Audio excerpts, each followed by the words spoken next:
Hey y'all, I wanted to show you how to make elderberry syrup. People think it's a super difficult process and it's really not. I've been making my own elderberry syrup for going on about 2 years, I think now. And it's just super duper easy. And it's just one of those things that I save money doing it myself. And I also trust the products that I'm putting in it because I'm seeing it with my own eyes, I'm touching it with my own hands, I know exactly what's going in it versus something, a syrup that you would buy, like an elderberry syrup that you would buy from the store. So first, let me give you a little bit of a rundown about what elderberries actually are. I have all my notes written down here, so if you see me looking down, that's what I'm doing. I'm reading my notes because this is a lot of information I'm about to throw at you. It's about to get scientific up in here. So, elderberries are one of the most concentrated sources of a flavonoid called anthocyanin. Anthocyanins have immune boosting properties. They have vitamin C, vitamin A, bioflavonoids, flavonoids, phenolic compounds, beta carotene, iron, potassium, phytosterols, a lot of really good stuff. Elderberries are also a good source of beta carotene, calcium, magnesium, potassium, vitamin B6, iron, like all kinds of good things, right? So elderberry syrup also, well, I guess elderberries, helps ease your cold and flu symptoms. It also offers respiratory and sinus support. So basically, like if you have a really stopped up nose, kind of helps thin things out and helps things move along. So some ways that you can use it. It's called elderberry syrup, but it's not very syrupy. It's more watery. It's very sweet, so you can use it as syrup, which a lot of people do. That's why it's called elderberry syrup. A lot of people put it on their pancakes and waffles. I actually love to use it as a sweetener in my hot tea, especially when I'm sick. If I'm well, I'll take like a tablespoon, like one of these little medicine cups that I have for my kids. I'll put a tablespoon in there and then just shoot it like a shot. So that's how I usually take it, unless, like I said, I'm sick. I'm going to be drinking hot tea anyway, especially if I have a sore throat. And so I like to use it as a sweetener in my tea. So you can also, like I said, drink it straight. For my boys, I stir it into yogurt, or I've stirred it into Gray's oatmeal before. Just anything kind of like that. If your child is under 1 year old, they cannot have honey.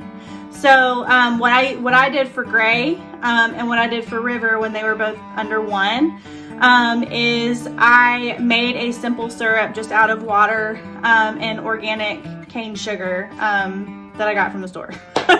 So and that's how I sweetened it. So yeah, but this particular recipe is gonna have honey in it. Just be aware if you're planning on making it for your children that if you have a child that's under 1 year old, they cannot have honey. So I'm gonna get the cooking portion started, and then in this video I will repost the entire recipe. So let's get started. I'm super excited to show y'all. It's so easy, so easy.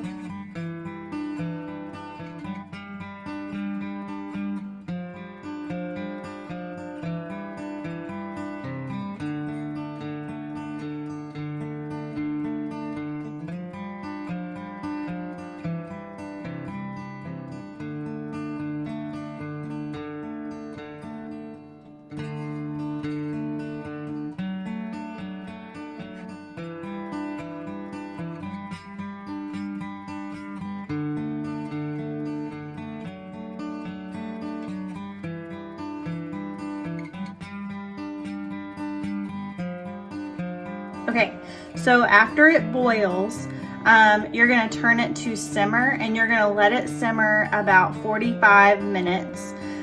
Could take a little more, could take a little less, but what you want is for the liquid to reduce by half. So when that's happened, take it off the heat and let it cool. So now that I've rubbed honey all over myself, pretty sure I have it in my hair, I wanted to just tell you guys, so it's 1 cup of honey, and I typically use a bigger mason jar. I don't know what size this actually is.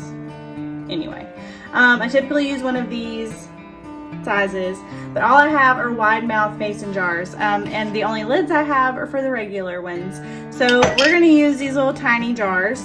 They're really cute. But we're gonna use these. I put a half a cup in each one, and so I prefer using mason jars. Really, you can use whatever you've got with the lid. It's going to be staying in the fridge, so you definitely want something with the lid. 1, to keep it fresh, and 2, in case it gets knocked over, you need something with a really good tight lid. So yeah, so 1 cup of honey. I prefer to use local honey. Honey has some really awesome properties as well. It's got some antibacterial properties. On top of that, if you have allergies, here's a little tip for you. If you have allergies, taking, like internally taking by mouth, honey, local honey, from your area every day will help build your immunity to those allergies or allergens. So like if you're allergic to a certain flower or trees or whatever it is, you will build up your immunity using local honey. On top of that, you are also helping support local farmers, local beekeepers, and I am all about supporting local. So that's another big, huge reason why you would want to buy local.